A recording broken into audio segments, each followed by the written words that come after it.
Olá, agora eu vou apresentar o meu projeto que tem por objetivo a comparação de métodos de cálculo para elementos de madeira laminada cruzada submetidos a tração e compressão. Eu sou Fabrício e participei do Programa Institucional de Bolsas de Iniciação Científica e Tecnológica do Instituto Federal de São Paulo, curso 5º ano de Engenharia Civil no Instituto Federal Campus Botuporanga. Minha orientadora é a professora mestra Cristiane Prado Maranhão.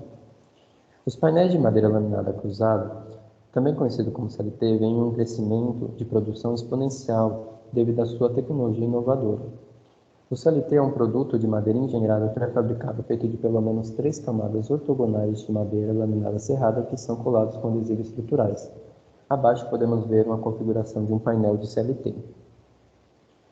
O primeiro passo desse trabalho foi o levantamento e a tradução de textos internacionais como diretrizes e normas.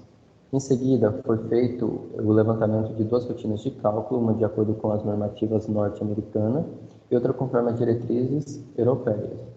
Por fim, foi feito o estudo comparativo entre as duas normas.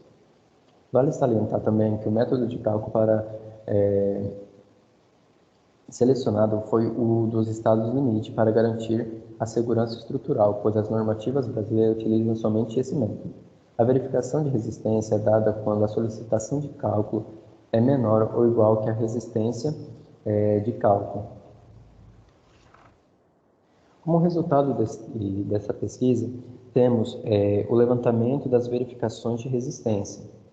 E agora iremos falar, a partir de agora, sobre a tração paralela, a compressão paralela e a compressão perpendicular às fibras da madeira. Não iremos comentar sobre a tração perpendicular, pois o CLT tem baixíssima resistência a esse tipo de solicitação.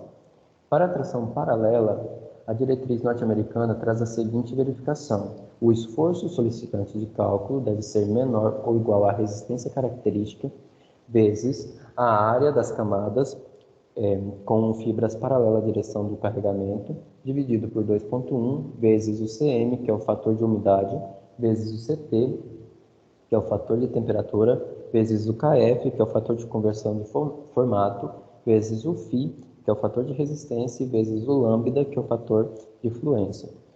Agora, segundo a diretriz europeia, a verificação é dada por o esforço solicitante de cálculo deve ser menor ou igual à resistência característica vezes a área líquida.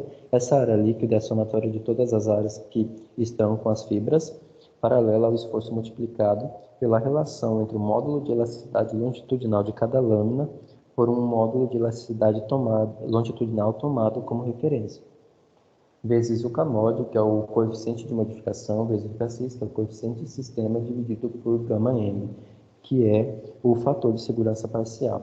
Para a compressão paralela, a verificação, segundo a diretriz norte-americana, é a seguinte: o esforço solicitante de cálculo deve ser menor ou igual à resistência característica, vezes a área das camadas com fibras paralelas à direção do carregamento, dividido por 1,9, vezes o CT, vezes o Cm, vezes o Cp, que é o fator de estabilidade para elementos sujeitos à flambagem, vezes o Kf, vezes φ e vezes lambda.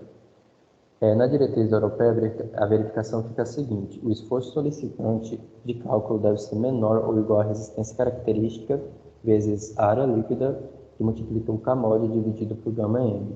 Para a compressão perpendicular, temos que segundo a diretriz norte-americana, que o esforço solicitante é menor ou igual à resistência característica vezes a área sujeita à compressão perpendicular às fibras, dividido por 1, vezes o Cm, vezes o Ct, vezes o Kf e vezes o φ.